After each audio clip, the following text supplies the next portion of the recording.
منشأ مصطفیٰ کا پہچاننا کہ اس وقت میں آقا کی مرضی اب اسلام کے لیے کیا ہے، منشأ مصطفیٰ اس وقت میں اپنی امت کے لیے میرے آقا کی کیا ہے، اس کو معلوم کرنے کے لیے تو وہ جو محرم ہوں گے، جن کو آقا اپنا محرم بنائیں گے، کہ جن کو اس درجے میں بھی آپ کی قربت حاصل ہوگی کہ وہ آسمانوں کو دیکھیں گے تو کچھ اور نظر آئے گا، اپنے قلب کو دیکھیں گے تو مدینہ پاک کی چوکھٹ نظر آئے گی۔ ہر زمانے میں ایسے اللہ کے اور میرے آقا کے امانت دار اور اس دنیا کے اندر میرے آقا کے آل والے اور آل رسول موجود رہتے ہیں۔ امت کی بھلائی اس وقت میں اسی وقت میں ہوگی جبکہ یہ امت اس وقت میں منشأ مصطفیٰ کے پہچاننے کے لیے کہ میرے مصطفیٰ کا منشأ اس وقت میں کیا ہے اور رب کی مرضی کیا ہے، اس کو جاننے کے لیے محرموں کی چوکھٹوں سے وابستہ ہو۔ منشأ مصطفیٰ کیا ہے، میرے آقا کی مرضی کیا ہے، کیا وہ احادیث سے اخذ کر سکتے ہیں؟ مدینے والوں کی منشا اور مدینے والوں کی مرضی اس وقت میں ہم عادل آباد والوں کے لیے کیا ہے یا دنیا والوں کے لیے کیا ہے، اور اللہ تبارک و تعالیٰ کا نظام اس کی خوشنودی کے لیے کیا ہے؟ کوئی بتائے؟ فقہ کی کتاب دیکھ کر، کوئی حدیث کی تشریح دیکھ کر، کوئی تفسیر کی، وہ تو لکھی جاتی ہے، وہ چلنے کے راستے ہیں، لیکن یہ کس سے معلوم ہوگا؟ اس کا نظام جو میرے مصطفیٰ نے ظاہر فرمایا وہ یہ ہے کہ وہ ظاہر کرواتے ہیں، ہر زمانے کے اندر میں ظاہر کروائیں گے، ہر زمانے کے اندر میں۔ اس لیے اولیاء کے نظام طریقت زمانوں کے اعتبار سے، ملکوں کے اعتبار سے، قوموں کے اعتبار سے علیحدہ علیحدہ رہے، ایک ہی ڈنڈے سے سب کو ہانکنے کا نظام اہل اللہ کا اور آل رسول کا نہیں ہوتا، بلکہ وہ منشأ مصطفیٰ کو معلوم کرنے والے ہوتے ہیں۔ میرے آقا انہیں اپنا محرم بنا دیتے ہیں، اور اس پر تعجب نہیں کرنی چاہیے کہ یہ ایک ایسی چیز ہے کہ اب جو دن نکلنے کے بعد میں بھی سورج کا انکار کرے تو پاگلوں کے پیچھے دماغ خراب کیا کریں گے؟ جو تصرفات مصطفیٰ کے نعوذ باللہ منکر ہے، جو صرف اتنا جانتے ہیں کہ مکہ اور مدینے کے اندر میں 23 سالہ اعلان نبوت کے بعد میں قرآن کو دے دیا اور شریعت کو دے دیا، اسی کو مکمل سمجھ کر جو صرف اسی کو کہتے ہیں، تو ان کی مثال تو بیچارے ان بے وقوف اور نادانوں کی ہے کہ جن کا ظرف، جن کی عقل، جن کا پیمانہ بالکل محدود ہے۔ تو پھر یہ کتنے ظلم کی بات ہے کہ یہ امت ایک آنکھ سے دیکھنا شروع کر دے اسلام کو۔ خدا نے 2 آنکھ دی ہے، انسان کی ضرورت ہے، اگر مسخرہ پن کر 2 آنکھ اللہ نے دی ہے اس کو استعمال کرنے کے بجائے ایک آنکھ سے چلنا شروع کرے تو وہ اس کو تمسخر والا اور اس کو دیوانہ اور پاگل اور مسخرہ نہیں کہیں گے، اس کو کہیں گے کہ نہیں کہیں گے؟ اور نتیجہ کیا نکلے گا کہ خود کے پاس میں 2 آنکھ ہے اور ایک آنکھ استعمال کر رہا ہے، ایک کو اسپیئر میں رکھ کر اس کو بالکل بند رکھ رہا ہے، تو ایسا مسخرہ تو کسی نہ کسی طرح سے گڑھے میں گرے گا۔ اگر ہے ہی اگر کسی کو ایک آنکھ تو اللہ تعالیٰ اس کو دل کی بصیرت کی دوسری آنکھ دے دیتا ہے، احساسات ان کو دے دیتا ہے یہ چیز، لیکن کسی کو اللہ تعالیٰ نے 2 آنکھ دیا لیکن مسخرے پن کے اندر میں ایک آنکھ کو استعمال کر رہا ہے، ایک آنکھ کو بند کیا ہوا ہے، تو کیا کہیں گے؟ چھچورا ہے، چھچورا ہے نا، یہ تو بولیں گے نا۔ اور ویسا آدمی ٹھوکر کھا کر گڑھے میں ضرور گرے گا کہ نہیں گرے گا؟ لوگ مذاق اڑائیں گے اور کہیں گڑھے میں گرا، بیٹا مسخرہ پن کر رہا تھا نا، 2 آنکھ اللہ تعالیٰ نے دیا تھا لیکن ایک آنکھ بند کر دے کر ایک آنکھ سے مسخرہ پن کر رہا تھا، اچھا ہوا گڑھے میں گرا سو۔ لوگ اس کے اوپر تعجب نہیں کریں گے بلکہ ہاں برابر اس کا انجام صحیح ہوا، بولیں گے کہ نہیں بولیں گے؟ اللہ تبارک و تعالیٰ نے 2 آنکھیں دیا ہے۔ اچھا، جس کو ایک آنکھ رہتی ہے اللہ تبارک و تعالیٰ بصیرت بھی دیتا ہے، ان کو بصارت بھی دے دیتا ہے۔ مشہور ہے نا جی، کوے کو ایک آنکھ رہتی ہے بول کے، صحیح ہے گی؟ کون ڈاکٹر بولے گی ایک آنکھ، مگر وہ کبھی خطرے میں نہیں پڑتا، کیوں؟ ایک آنکھ کے استعمال کرنے کی صلاحیت اللہ تعالیٰ اس کو دیتا ہے کہ 2 نہیں 4 آنکھ سے زیادہ،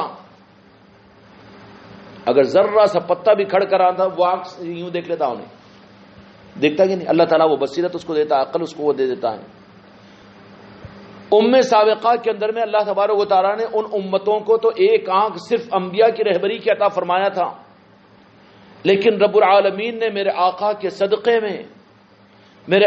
صدقے میں ہم غلاموں پر کرم فرما کر اس امت کو خدا کی قسم سوا لاکھ نبیوں کی نبوت کی ضمانت میرے مصطفیٰ کی ذات ہے، اور قیامت تک کے لیے انسانیت کی رہبری کے لیے میرے مصطفیٰ کو اللہ تعالیٰ نے امام الانبیاء رحمت للعالمین بنا دیا۔ لیکن اس کے ساتھ میں پھر یہاں پر ادب کے ساتھ اور عظمت کے ساتھ میں بات کے سمجھنے کے لیے میں مثال دے رہا ہوں، اس کو عقائد پر مت لے کے جاؤ۔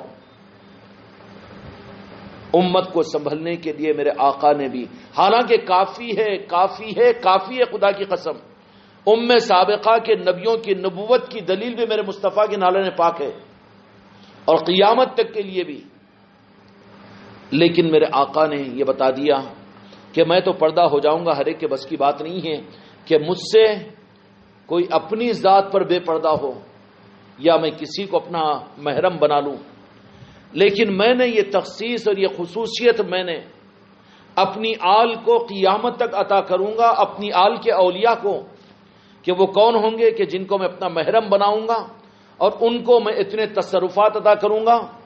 محدثین کی صفوں میں بھی، عاشقین کی صفوں میں تو عاشقوں کا نظام ہی ہے یہاں پر کہ وہ میرے آقا سے بے پردہ نہیں ہوتے، بلکہ وہ ان کی چاہت پر مدینے والوں کا ارادہ ہوتا ہے تو وہ بے پردہ میرے آقا کا دیدار بھی کرتے ہیں، ہم کلامی کا شرف بھی انہیں عطا ہوتا ہے۔ میرے آقا نے نکیل دی تھی، اپنی شریعت دی اور اپنا قرآن دیا اور اپنی احادیث دی، لیکن نکیل آل علی اور اولاد علی کے ہاتھ میں دیا تھا۔ کیا کیا تھا؟ کنٹرولنگ پاور کس کو دیا تھا؟ مولا علی کو اور آل علی اور اولاد علی کو، اور قیامت تک کے لیے دیا تھا کہ نہیں میری امت کو بے نکیل مت کرو، اس لیے کہ نکیل رہے گی ساری شریعت کا نظام چلے گا، ساری اسلامی مملکتیں ہوگی، پوری دنیا کے اندر میں اسلام پھیلے گا، مسجدیں مدرسوں کی خدمتیں اور دین اور شریعت کا نظام ساری دنیا کے اندر میں ہوگا۔ لیکن نکیل کس کے ہاتھ میں ہوگی؟ اور بغیر نکیل کے اگر آزاد پنچھی بنا دیا جائے، بے لگام کے بیل کو چھوڑ دیا جائے اور گھوڑے کو اس کی لگام اس کے اختیار سے اگر نکال لی جائے تو وہ گھوڑا کیا کرے گا جی؟ لے جا کے گڑھے میں ڈالے گا، سفر اور سواری کا انتظام نہیں کرے گا۔ اس لیے نکیل کیا کیا میرے آقا نے؟ حالانکہ روحانی نکیل خدا کی قسم ساری امت کی قیامت تک میرے مصطفیٰ کے نالے پاکی میں ہے، مسئلہ ہی ختم ہو جائے گا اگر یہ امت اپنے ایمان کے عقیدے کی بنیاد پر یہ اپنا عقیدہ بنا لے کہ ہماری حیثیت کیا ہے، ہم تو صرف اور صرف نالے پاک مصطفیٰ کا نام لینے والے ہیں، پھر اب کسی چیز کی ضرورت ہی کیا باقی رہے گی؟ جو بات میرے آقا کی طرف سے اور جو بات قرآن و حدیث کی صورت میں دیانتداروں کے راستے سے پہنچے گی، کون اس کا منکر ہوگا، کون اس کا انحراف کرنے والا ہوگا اور کون امتی ہوگا؟ مسئلہ عوام کا نہیں ہے، بلکہ یہ اجارے داروں کا ہے جو دین کے اجارے دار بن کر یہودیوں کے ہاتھوں کے کٹ پتلی بنے ہوئے ہیں۔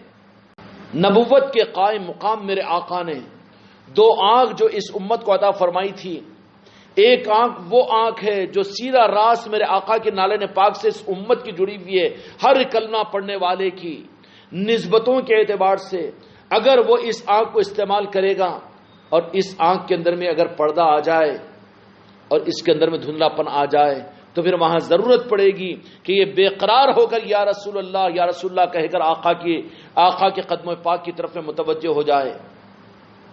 امت کو 15 صدیوں کے اندر میں کہیں پر اگر آقا کی نسبتوں کے اندر میں کچھ کمی کی یا پھر کچھ پردہ یا کچھ موتیا بند حکومتوں کی وجہ سے یا غلط سمجھانے والے لوگوں کی وجہ سے محسوس ہوا تو وہ لوگ اس کا علاج کیا کیے تھے؟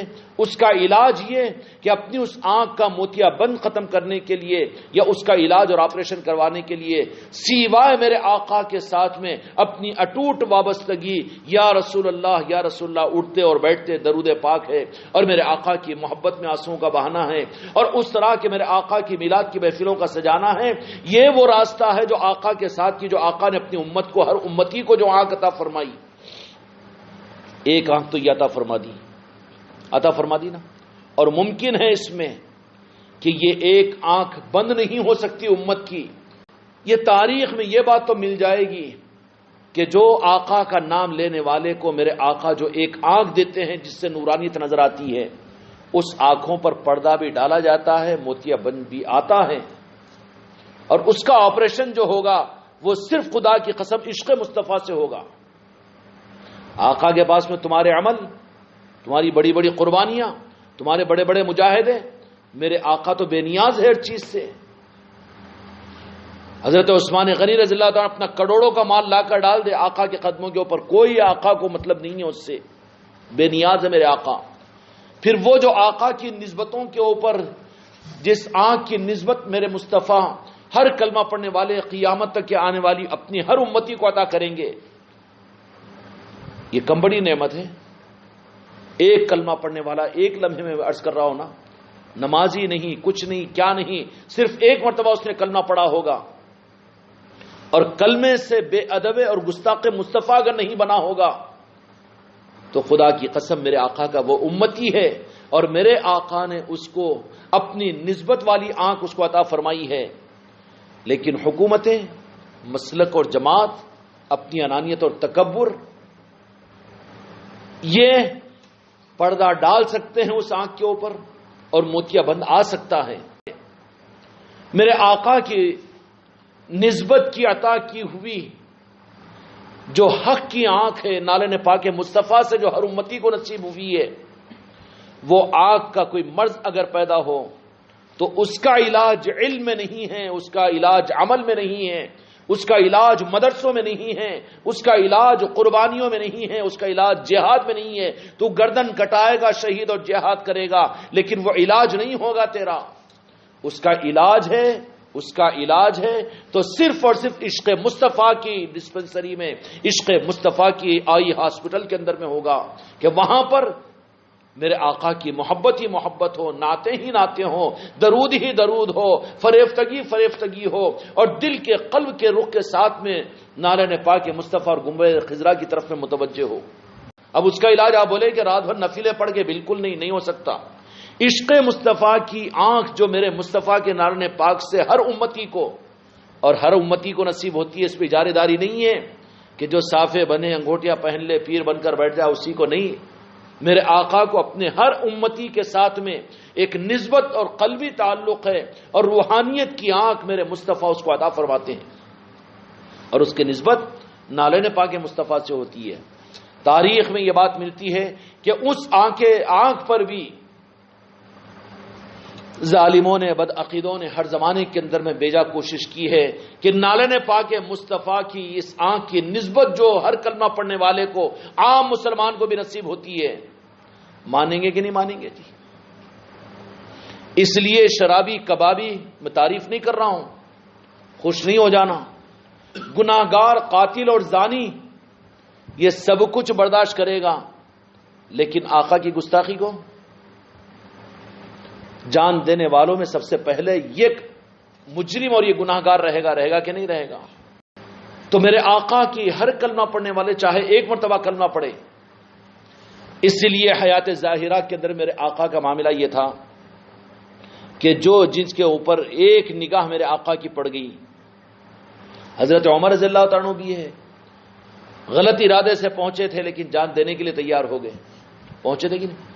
ایسے ہی سبو صحابہ اسے مل جائیں گے کہ جو ایک نگاہ مصطفیٰ کے ملتے ہی اور ایک مرتبہ کلمے کا اقرار کرتے ہی فریفتہ ہو کر اپنی جانوں کو شہید کروا دیا۔ ان کی زندگی میں کوئی نماز نہیں، کوئی دین نہیں، اور یہ میرے آقا کا کلمہ پڑھنے پر یہ نسبت میرے آقا اپنے ہر اس امتی کو عطا کرتے ہیں۔ اس لیے ہر امتی قابل قدر ہے، آنکھوں پر بٹھائے جانے کے قابل ہے۔ جو امت کی ناقدری کرے وہ ناقدرہ ہے امتی کا، اور میرے مصطفیٰ اس کو اپنی نگاہوں سے گرا دیتے ہیں۔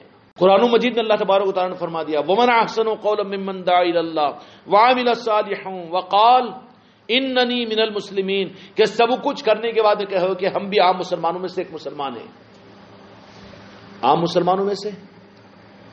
وقال، کہے وہ، إِنَّنِي مِنَ الْمُسْلِمِينَ وَمَنْ أَحْسَنُ قَوْلًا مِّمَّنْ دَعَا إِلَى اللَّهِ وَعَمِلَ صَالِحًا،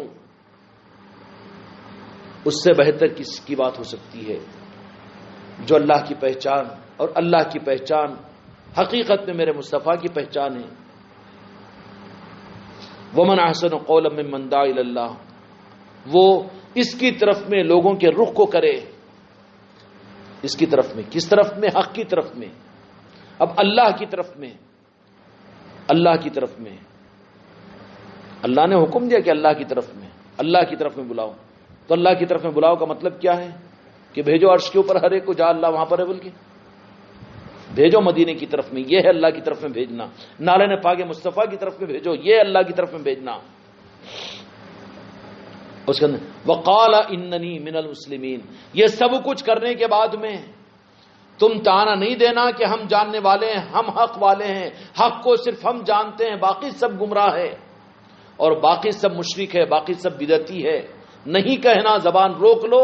قرآن کا حکم ہے اننی من المسلمین، کہ وہاں پر تو یہ کہہ دو کہ میرا ہر کلمہ پڑھنے والا جیسا عام مسلمان ہے، اعلان کر تو اے مجدد، اعلان کر تو اے مفکر، اعلان کر تو اے پیر کہ میں بھی عام مسلمانوں میں سے ایک مسلمان ہوں. میرے آقا نے اپنے نسبت کی وجہ سے نالن پاک مصطفیٰ سے جو آنکھ عطا فرما دی، اس کے اگر آپریشن کی ضرورت پڑے گی، کمی آئے گی، تو وہ کہاں پر ہوگا؟ اس کے لیے میرے آقا نے اپنی امت کو بھی ایک آنکھ والا نہیں بنایا، بلکہ میرے آقا کے پردہ ہونے پر فرمایا کہ ایک آنکھ بظاہر تم سے پردہ، عام لوگوں سے پردہ ہو رہا ہے، پردہ ہو رہا ہے میرے آقا کا، لیکن دوسری آنکھ جو رہے گی وہ قیامت تک رہے گی، جو ہر چیز کو دیکھے گی اور تاکے گی اور تم کو آگاہ کرے گی. اور وہ کون سی آنکھ ہے؟ وہ کون سی آنکھ ہے؟ من کنتو مولا ہوں فہو علی مولا، کہ میں اپنی امت کو اس دوسری آنکھ کے حوالے کر جا رہا ہوں. کس کے حوالے؟ دوسری آنکھ کے حوالے کر کے جا رہا ہوں. اور وہ دوسری آنکھ جو حقیقت کو دیکھے گی، دین کے نظاموں کو دیکھے گی، دنیا کے نظاموں کو دیکھے گی، عالم کے رخ کو دیکھے گی، مملکت کو دیکھے گی، حکومتوں کو دیکھے گی، حاکمیت کو دیکھے گی، محکومیت کو دیکھے گی، مظلومیت کو دیکھے گی، ظلم کو دیکھے گی. اور وہ دوسری آنکھ جو قیامت تک کھل کر رہے گی دنیا کے اندر میں، وہ کون سی ہوگی؟ آل علی اور اولاد علی کی آنکھ ہوگی، طریقت کی آنکھ ہوگی. میں قرآن اور میری آل کو تمہارے درمیان میں چھوڑ کر جا رہا ہوں. اس کا مطلب کیا ہوا؟ کہ وہ جو دوسری آنکھ آل علی اور اولاد علی کی صورت میں میرے آقا نے قیامت تک امت میں باقی رکھی ہے. اب امت حالات کا جائزہ نہیں لے سکتی، اپنے اپنے اعتبار سے رخ کو طے نہیں کر سکتی، اور حالات کے اعتبار سے کیا کرنا چاہیے کیا نہیں کرنا چاہیے، منشأ مصطفیٰ کیا ہے، منشأ رب کیا ہے، ہر ایک کے بس میں نہیں ہے کہ وہ فیصلہ کرے. تو پھر ان کی عافیت صرف یہی ہوگی کہ دوسرا انتظام میرے مصطفیٰ نے اس امت کو آل علی اور اولاد علی کی صورت میں دیا. تو وہ دوسری آنکھ والوں سے یہ جڑی رہے گی، تو وہ خطرات سے امت کو بچاتے بھی رہیں گے اور حالات سے آگاہ بھی کرتے رہیں گے، اور پھر وہ حق کو انسانیت کے سامنے ظاہر بھی کرتے رہیں گے.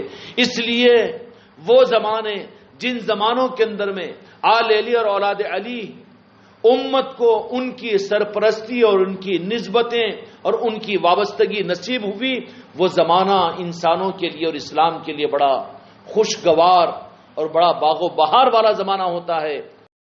اور ہر زمانے کے اندر میں اللہ کی منشا کیا ہے اور دین کی اصل رخ کیا ہے وہ جاننے والے یہ ظاہری علم والے نہیں ہیں، ظاہری علوم والے نہیں ہیں، بلکہ وہ جاننے والے اور اسلام کی اور دنیا کو سمت دینے والے اور سمت کا رخ بتانے والے آل علی اور اولاد علی ہے. ان سے کٹنا حق سے کٹنا ہے، ان سے جڑنا حق کے ساتھ میں جڑنا ہے. اللہ تعالیٰ پوری انسانیت کو آل علی اور اولاد علی کے ساتھ میں جوڑے، اور اللہ تعالیٰ ہمارے دین کے حق کو ہم پر ظاہر فرمائے. بحق لا الہ الا اللہ.